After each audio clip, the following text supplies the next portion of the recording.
Jackson here for the Dimitri Salita Promotions YouTube channel with star performer of the stable, it's fair to say, Claressa Shields. Claressa, how are you? I'm good. How are you? I'm very good. We're very much looking forward to seeing you in the UK early next year. And I think that's as good a place to start as any. How much are you looking forward to gracing our shores? Well, I fought there at the Olympics 2012, and it was a great experience then. And I've been wanting to fight there since I turned pro. So I'm happy that I can be going there, defending my world titles, and then, getting closer to a fight with Savannah Marshall. Now, originally, you and Savannah were going to be on the same show, December the 11th. Originally, it was going to be Birmingham. Then the Eubank Liam Williams fight got announced for Cardiff. She was injured. You were still going to be on the show. And then that show has now been moved back to the end of January. How has all those changes affected you? Not really affecting me much. Of course, I was a little disappointed because I was told to knowledge that the fight would go on, rather, Liam Williams and Chris Eubank fought or not. But, they had to push it back. So I just took myself out of camp. I had been in camp since my fight when I fought in MMA. So I had went straight into my boxing camp to give myself a strong 6 weeks to get ready for the fight. And then, 3 weeks in, then they tell us 3 weeks before the fight that it's canceled and that it's pushed back. So I was a little disappointed. But then again, I just, this is boxing. You got to just chuck it up and just got to keep going. So I'm ready for January 29th. And I've been back in the gym for 2 weeks already. And I'm just staying sharp and keeping my weight down and making sure I'm ready for January 29th. It means, of course, that you will have to train through Christmas. I'm sure it's not the first time you've had to do it, but can that be a bit of a challenge? No.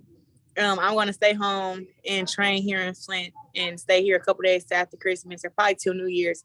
Then I'll fly back down to Florida to continue the rest of my training camp. But it's not a big difference. But I was disappointed that I missed Thanksgiving because the fight got canceled. They would have told me 2 days before, then I would have been able to celebrate Thanksgiving. But since they told me 2 days after Thanksgiving, I had to celebrate then. Well, I apologise on behalf of my countrymen for that. Mm-hmm.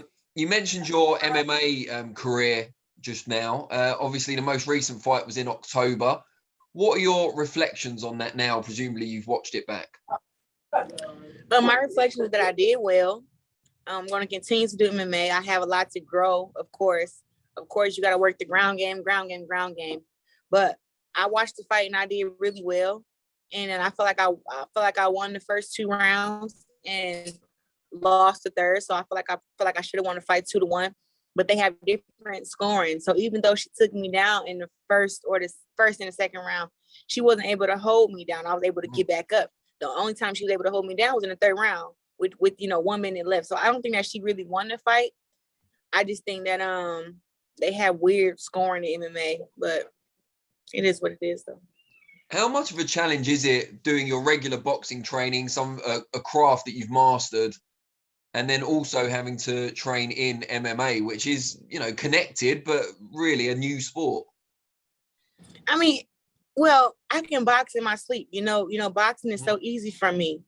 All I need is sometimes 6 weeks, sometimes 4 to get ready for a boxing match.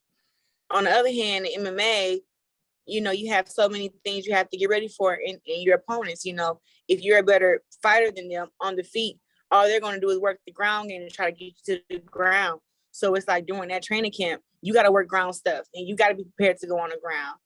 And, you can't just say, oh, as long as we stand up, I can win the fight. It's like I've been training so that even if I get taken down, I can get back up and still win the fight. Like I can go for takedown. Like I can do certain things. And it's just been it's a learning process, but boxing just comes to me naturally. Of course, that's what I do. But MMA is something that I want to continue to grow in. How similar is the striking aspect of MMA to traditional boxing?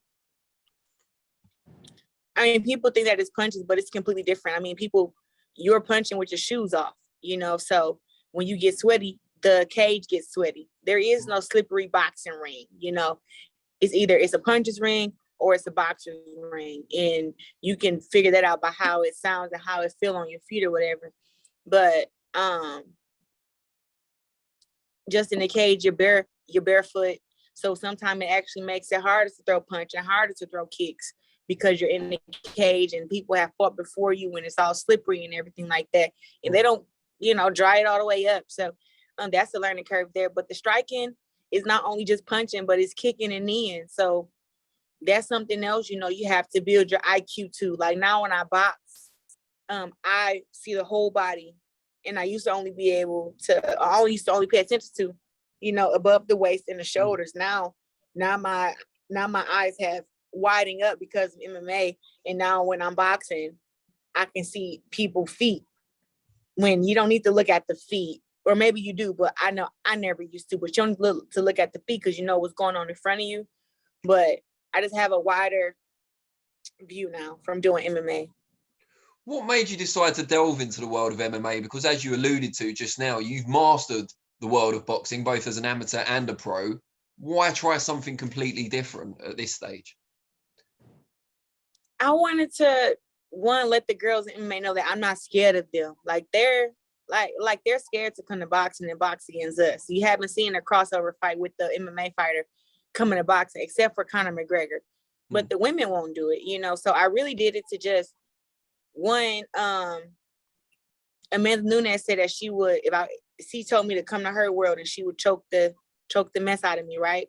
And so when I heard her say that after one of her fights, I was like, I was starting to think to myself, like, I'm not scared to do MMA. Like, it's a challenge, but I'll do it.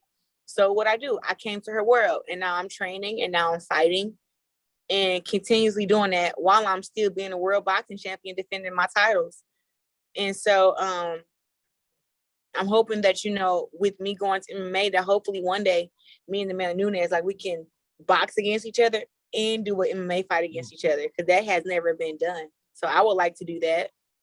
And that's often the criticism that's been leveled at some of the male boxers who fought MMA fighters. They've only done it under boxing rules, but you're willing to do it on both. Yeah, that's what I'm doing. Oh, great stuff. Now, just getting back to boxing for a minute, you're defending your titles against WBC mandatory challenger in January. What sort of fight are you expecting? She's unbeaten, of course. What do you make of her? When it comes to fighters who are undefeated, they're very, very hard to knock out. But I think she's going to come forward, use her aggression. I believe she's a southpaw, but I don't think she holds the skills or even the power to keep me off of her. And I've really been building some strength in different areas, not just for boxing, but for MMA. So she's going to come forward, throw her punches, and of course, want to stay undefeated. But me and my team have a great game plan where we can break her down and get her out of there. Are you disappointed at all that Savannah won't be on the same card anymore? It would have been a good opportunity for you to kind of size each other up in person. I only size Savannah Marshall up. If anything, she want to size me up, but I don't really care. I just hope that, she recovers well, get her hands together. And when she heal and when I win and when she wins her next fight, we should be fighting next. And that's all that I really care about. I didn't really care to fight on the same card as her. I was going to be in the back getting ready for my fight as she was fighting. I wasn't going to be watching her. She's not a threat to me. She's not a threat to me. She thinks she is, and her team thinks she is with her punching power or whatever that they say that she possessed. But I've been inside the ring with her before, and I was 17 and she couldn't hurt me. So how's she going to hurt me while I'm 26? Is there a part of you that kind of embraces the fact that she is so confident and believes in herself? Because you haven't always had opponents who've come in feeling they can beat you, that are that kind of outgoing about it, that are that confident. I mean, she's only that confident because they've been feeding her bums and letting her beat up people on a week's notice and 3 days notice. And that's why her record is what 10-0, 7 knockouts, something like that. Mm-hmm. But I'm happy she has this confidence. I'm happy that everybody thinks she's a knockout artist, because I'll be able to prove that she's not. And I'll be able to prove that she's not a knockout artist. She's not better than me. She can't outbox me. She can't outbrawl me. I'll be able to prove all that in our fight. So, yeah, I'm going to let everybody keep saying she's a knockout artist and she's this and she's that, and I'm a pillow puncher. Sure, I'm going to let everybody keep saying it, but the truth will always come to the light. And the truth has already come. I'm a 2-time Olympic gold medalist, 3-time division world champion, 12-time world champ, and she's a 1-belt title holder. So I look forward to getting in a ring with her and shutting her up once and for all, and just moving to the next chapter of, dominating in my career. She's been talking about fighting you for some time. Back when she was with Matchroom, they were trying to hype up the fight as well. We can clearly see what it means to her and her team. What does this fight mean to you? I've been wanting to fight against Savannah Marshall since I lost to her in the amateurs when I was 17 years old. So to lose that fight and then 3 months later become Olympic champion, it still was to me a stain on my record. So I stayed amateur. I went back to the 2016 Olympics and won again. She was there at all those tournaments, the World Championships, the Olympics, and it was every time one fight before she had to fight me, she always lost. So that just shows levels. I beat 4 girls who have beat Savannah Marshall in these worldwide tournaments, the World Championships, 2 Olympics, the World Championships again. Like, I've dominated these girls, and she's went in there and lost fights to them. So that just shows the level of fighters that we are. But I don't need to fight her to prove that I'm better than her. I already know that. I just really want to fight her because they're trying to say that I've accomplished everything that I've accomplished because she wasn't available, or she didn't have that opportunity. And it's like, she turned pro before me. She was signed with Mayweather Promotions. She was signed, now she was with Matchroom. Now she's with Sky Sports. Like, she's had the opportunities. She chose to fight lower opponents. And also too, me and my team, Salida Promotions, sent her out of contract 2018, for me and her to fight at 168 pounds for the 2 world titles that I had there. And she didn't want to fight. So now that, time has passed, and she's gotten her confidence up, now she's been doing a whole bunch of talking, but it's not like we haven't been wanting to make the fight with her. Like, that's one of the biggest fights up in women's boxing, aside from Katie Taylor versus Amanda Serrano. That's one of the biggest fights. And that's what I want to happen. So we've been pushing. We were in talks with Eddie Hearn when she was with Matchroom. Then all of a sudden, when we got close to a deal with Eddie Hearn, she up and jumped to Sky Sports. So we went to Sky Sports. We're the ones chasing her. She's not chasing us. We were talking with Eddie Hearn to get a fight done, a 2-fight deal. And right when we got close to having it done, she disappears.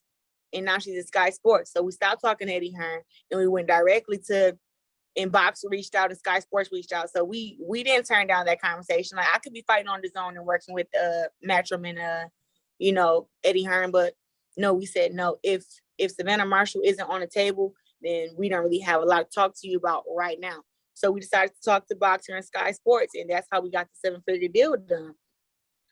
And Boxer, when they put out the press release about your UK debut, they called a eventual fight between yourself and Savannah the biggest women's fight of all time. Do you go along with that? I know you mentioned Katie and Amanda just then. I will say that it's one of them. I think that Katie Taylor and Amanda Serrano fight will be more entertaining. I will say that because I feel like that's a fight that they will have a war. I'm going to go out there and dominate Savannah Marshall like I do everybody else. And people they like to see those kind of fights, but they're just going to be hoping and wishing that she can land one big shot and, take me out like she's done the rest of these girls. And she can't. So I think the fight with Amanda Serrano and Katie, those girls are both highly skilled and world champion, 7-time division world champion versus 2-time division world champion and undisputed, it's all those things. And then you have 12-time world champion Claressa Shields, 3-time division world champion Claressa Shields versus 1-time belt holder Savannah Marshall. So I think that their fight will be kind of back and forth, and it'll be a really, really good fight. And I think that my fight, I'm going to go out there and just smash Savannah Marshall and shut everybody up. I'm not looking forward to going in there and having a back and forth fight with her like Rock'em Sock'em Robots. No, I'm going to go in there. I'm going to roll over her like a truck. And last question before I let you go. You've achieved so much already at such a young age. What are the boxes left to tick? What are your ambitions? I mean, I want to be a 5-time division world champion. So I want to fight at 147 and fight whoever the champion is there. If that's Jessica McCaskill, or if the belt, she loses the belts and whoever she fights, I want to fight against them. And 147 isn't a weight class that I can necessarily make, but I'm willing to do anything to prove my dominance. So if I could come from being this big old girl to losing all this weight and being all super skinny and stuff like that, and still beat these girls with my skill and my power, I think that I would like to do that. So I want to fight at 147. And who knows, but if I make a good 147, maybe I'll drop to 140. Wow. You know, women's body is way different than men's bodies. And I know that my body going to 154 is not that hard, but I know going to 147 may be a task. But what about 140? You know, I just want to fight against whoever they say is the top opponent, top level, top skill. I want to get inside the ring and I want to fight against them, not off of just, oh, I'm bigger and I'm stronger. It's like, I'm not going to be bigger and stronger if I drop down those weight classes. Like, I'm going to be, you know, maybe a little bit drained, but I'll still have to use my IQ and use my skill to win the fights. And they'll be fully hydrated and stuff like that. And I won't, you know. So that's just something that I think is in my goals. And then, of course, to become PFL world champion still in 2024. That's still one of my goals too. So other than that, I don't really have any other sports goals right now. Not right now. I think that's enough to be getting on with, but no one will doubt that you'll be successful. Really appreciate your time. Always a pleasure. And best of luck with the rest of your training camp. We'll see you in January. Thank you. Yep, see you.